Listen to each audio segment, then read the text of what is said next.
Hey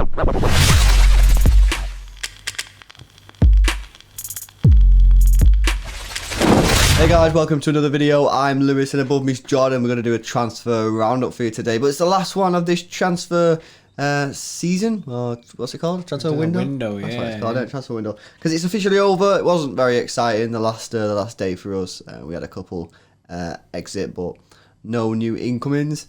If you are new to the channel, please hit that subscribe button with the notification bell turned on. Smash a like on the video as well if you do enjoy it. It just helps other City fans find the channel.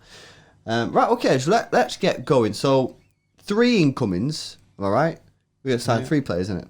Obviously, the main ones. We got the Torres deal, we got the Ake deal, and the big one, the Ruben Diaz deal, was done after a long time of negotiating for Koulibaly, then going for Koundé, and then we eventually settled on Ruben Diaz. So, let's talk about Diaz first, because he's the biggest one. He's the biggest transfer signing of the summer. Happy, bro, or what are you saying? Yeah, of course I'm happy. I feel like it should have been done a lot sooner. It should have been a first priority. Get it done within the first 3 to 4 weeks of the window. Obviously, if that would have happened, it wouldn't have been Diaz that we got. We would have probably ended up with Koulibaly on that, and we probably would have just paid the money. Obviously, the deal wasn't right for us. For Koulibaly or Koundé, we weren't willing to budge, and it was always going to be difficult going to Napoli. I feel like City should have just swerved the situation completely. Just forget about Napoli and just gone for somewhere else. Because ultimately, it was a massive waste of time.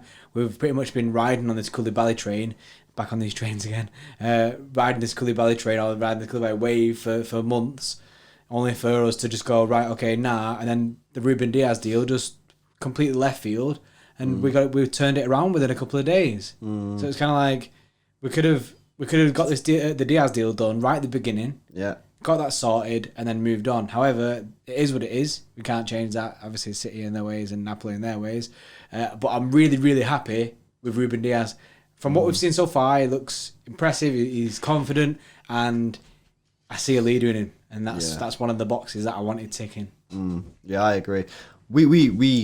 We messed up, guys. Yeah, Tiki has to take this one. The board has to take this one. Going for Koulibaly for that long was absolutely ridiculous. When they made the decision that Koulibaly was the man, they should have known what was in store for them. And they should have basically said, right, are we willing to pay what De Laurentiis is wanting? And if the answer to that question is no, then don't get involved. Or maybe even send one offer and say to De Laurentiis, this is our only offer. And if it's not accepted, within 48 hours or whatever, we're walking. But our whole strategy there was an absolute disaster. It was a disaster. Going through an agent was a disaster. And like you said, bro, we just wasted so long. We could have had Diaz in early, training with the team for the first game. In the end, that's not happened. He's had one game and it's straight into that international break. So, yeah, for me, I'm glad we've got the deal over the line, and Diaz does look like a good player, and I'm really excited to see him grow and develop under Pep this year. And obviously his career at City, he's only young.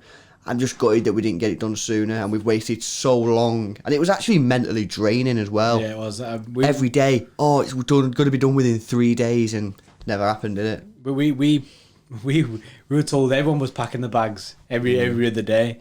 And as well, I think we've done so many videos on centre-backs this year. And it's just been like a recurring thing, the centre-back issue. We're going to get centre-back. And then you kind of question yourself, are we even going to sign one? Yeah. But luckily, obviously, we did sign him, and I am buzzing, and he's in now. So it is what it is, like I said before. Yeah. Moving on to someone else who came in this window. Another centre-back, that's Nathan Ake. A lot of people say we were paid for him. We paid £41 million for Nathan Ake. And he looks really good. He looks really good, and as much as I didn't choose him in my predicted lineup for the Leeds game, I am surprised that he didn't start the game just because of how good he has been for us. Yeah, he has been mint, and he looks really promising for the season and his career at City. It's good to see someone from like Bournemouth coming up to City and seeing him make it. You know what I mean, and excel as a player. Yeah, I'm excited to see Ake as well. I think this is a great deal. Got it done quickly. Did we overpay? I think so, just slightly, 5-10 million, nothing absolutely bonkers. Yeah. But, you know, we got the deal done quickly. It was done. Bournemouth happy, City happy, Ake happy, we're happy. You know, it's a good deal. He's a good player. And, you know, at the end of the day, if Laporta gets injured and Ake steps in, you're not going to be absolutely shitting yourself. Yeah, not a chance. Which is what we've experienced for the last couple of years. When our main centre-backs have been injured, you've shat your pants every game. And it's the same with the goalkeeper, obviously. Zach Steffen's coming this year as well. And hopefully, you know, the defence and the fans will have a bit more confidence in Zach Steffen. And it's looking like that from his opening couple of games. But yeah, I'm liking the Ake move. And I think he's going to get a lot of game time this year, and I hope he does well. Obviously, I hope every City player does well, but I think he's going to do well, and I don't think we need him much luck because I just think he's a good player. But yeah, there were our two defenders. Obviously, we got Torres in for the replacement for Leroy Sane. He can play anywhere across the front line. Played a couple games already. What I'm noticing straight away is I think he looks a little bit more dangerous from the left-hand side. Obviously, that's where his goal come from. On the right-hand side, yeah, he's not done much on the right-hand side there, but he's not played with a striker, you know what I mean? So he's crossing balls in, and to be fair, Sterling had one where he should have bagged it, and you know, if he gets an assist to his name, it looks better already. So I'm excited. People just need to lay off him. I've seen people saying he's not good enough. Look, Sane's 24, 25 when he left City. Torres is what, 20, 21, something like that. Yeah. So we signed Sane. We signed Sane when he was younger, and it took a while for Sane. It took a couple of months. If you go back to when City first signed Sane, didn't hit the ground running. It was a couple of months into it, and then he finally got going. So yeah, give him a break, man. You know what I mean? He's not even going to be starting. He's not starting in the team. You know what I mean? He's going to be a backup winger. So he's young. He'll go into it. But I'm liking what I'm seeing. And 20 million, I think, honestly, it looks like a steal at this rate. Yeah, we called it actually on our 5 players to replace Leroy Sane video. We said that if it wasn't Sancho, it'd be Torres that we wanted, and we actually went and got him. He looks mint. He has a lot of quality. Like, say, he can play on the left and the right. He looks more dangerous from the left. That's how it's been so far anyway. But we could see the OG link up with Sterling on the right-hand side and then Torres on the left-hand side, like the Sane-Sterling situation. I know people were a massive fan of Sterling on the right-hand side. Everything, although I preferred it on the left, but a lot of people now, like, I mean, it's probably just me in it, but a lot of people just say he's mint on the right, but maybe I just forgot in my brain like what he's like on the right hand side. Yeah. But I'm buzzing to get Torres in. Like I say, he is a younger version. Like we pretty much signed Sane like years ago. So I agree with Lewis in it. You need to lay off the guy. Don't give him so much hate and stick too early, because it's going to take him a while to get used to this team and the way that Pep Guardiola has these set up. He's only young, but like I say, he is showing quality already for someone so young, which is mint, absolutely buzzing. So Torres, another good sign, and as well we got him on the cheap. We actually got to play cheap. Like, this guy was quoted last transfer window that United were going to sign him for like 85 mil. And then we went and got him. How much we paid? 25 mil? 20 odd million, yeah, really cheap. I think it's a good deal. Great deal. Yeah, I agree. Let us know in the comment section below which one do you think's the best deal. Not the best player, which one do you think's the best deal? It'll be interesting to see. Let's move on to the outgoings then. Quite a few here. We're not going to go through every single one, just the key ones. I'll start with a goodbye to David Silva. Obviously, it was his last year, and he obviously didn't want to renew. I think City did offer him a contract and said, if you want to stay, you can stay, but he sort of said, nah, my time's done. And he went to, was it Real Sociedad, I think he went to? Yeah. So that'd be interesting to see how we cope without him. Yeah, like, he's been influential for us, and you know what I mean, when he was playing last season, sometimes he looked like old David again, and it was like, I remember saying it's like aging like fine wine. He was mint again, and I was just like, yes, but I think it was the right time for David to go. We couldn't just hold on to him forever and I didn't want to watch him become not the player that he is, because he's so good. I don't want to see him be bad. Yeah. And inevitably it happens to everyone. It happens to all players.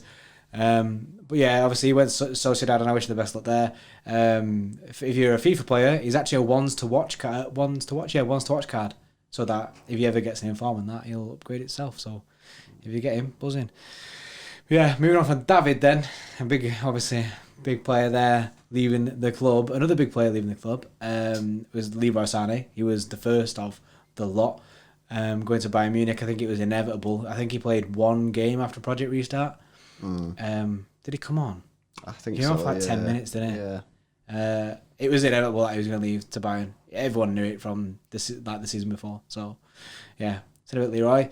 And actually, he's actually been coming about it. I'm sure he said in a few interviews about City. He's been speaking good of City recently. Yeah, he has been speaking good of City, and that's good to see. You know what I mean? He could have gone there and slagged us off, especially because he actually wanted to leave, but he's not. He's he's gone and he's saying nice things. And yeah, obviously we got, 50 million, something like that for him, which, is probably cheap, but he only had 1 year left on his contract. So, what are you going to do? You know what I mean? It's difficult to get anything more. Yeah, it's tricky and it's tricky. But we've replaced him with Torres and saved 30 million on the fee as well. So, it's not the worst thing in the world. Yes, I would have liked Sane to stay because I think he's going to be, world class. But it is what it is, isn't it? You can't have everything.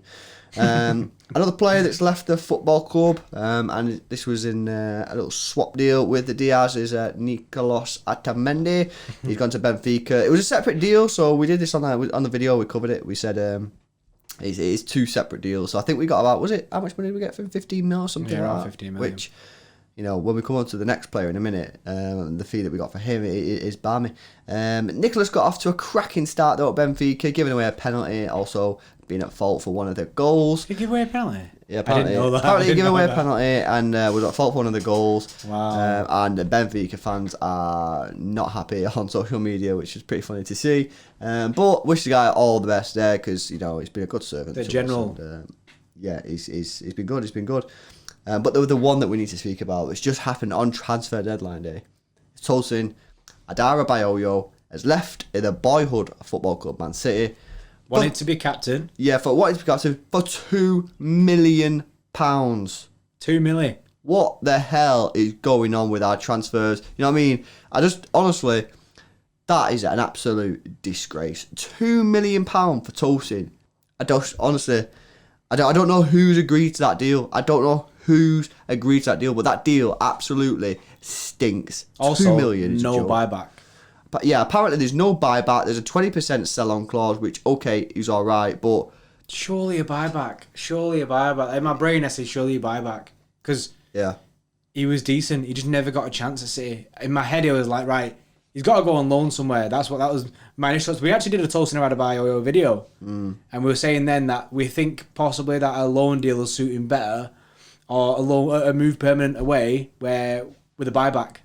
Yeah. And then now we've sold him for 2 mil, which is so cheap, and then no buyback, just 20% selling clause. Yeah, it's just an absolute disgrace in my opinion. Let us know in the comment section below. Is that one of our worst sales of all time? How much do you think he is worth? What should we have sold him for? Or are you actually thinking that the deal is a good deal? For me, I'd be very surprised if there's anyone out there that thinks 2 million for Tolson is a good deal. That's absolutely ridiculous for me. I can't see anyone thinking that there's anything worth in that. It's homegrown as well, you know what I mean? You don't take up one of your foreign spots, so it's just absolutely insane. Some honourable mentions before people get at us in the comments for missing people out. Claudio Bravo left the club. I think that was pretty sad. That was pretty early on as well. He went to Real Betis, and we also signed Zach Steffen, as Lewis said before, This says from Fortuna Dusseldorf. Is that where he's from? I'm not sure. Didn't he go on loan? He went on loan. We had him for a year and then he went on loan. Oh, yeah. Yeah, so he was already a City player with him coming. But I say I'm excited to see Zach Steffen. Yep. Angelino has obviously extended his stay at Leipzig. Was that a good deal? Could we have done with him? Is he better than Mendy is a question. You know what I mean? Is he better than Mendy? People, not a massive fan of Mendy. Some people are a massive fan of Angelino. But I ask you this. Angelino's fit more than Mendy. Mm-hmm. You know what I mean? Angelino's, for me, is probably slightly better at defending than Mendy. I know some people might not agree, but that's just my opinion. So who would you rather have? Someone who's fit or someone who's not really that fit? You know what I mean? It's an interesting one. This is one for the comments, isn't it? Team Mendy or Team Angelino? Yes. Be an interesting one to see. But we only do have Mendy as our left back now, so there's no point in hating on him. He's our left back. Get behind him. Mm-hmm. Don't slag him off. What's the point?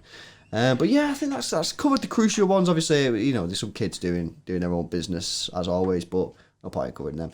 Let us know what you think of City's transfer business this summer. I give it a 6.5 out of 10. I think we need a left back. I think we need a centre mid and possibly an attacking player. What are you saying? No, I agree. I agree fully. We could have gone with a centre mid and we could have gone with a left back, and I think that would have brought it up to 10 out of 10. But, a left back for me was an absolute must, and some of the fees that we're talking for left backs, they weren't expensive, guys. We're not talking 50, we're talking 20, 25, 30 million. You know what I mean? So yeah, not 300 great. £1 million war chest, guys. Where's that war chest gone? Where's that £300 million war chest gone? Yeah, give us your rating in the comment section below. What's your rating out of 10? But yeah, if you are new to the channel, please hit that subscribe button with the notification bell turned on for daily Manchester City videos. Smash a like on the video if you did enjoy it. Thanks a lot for watching, guys. See you later.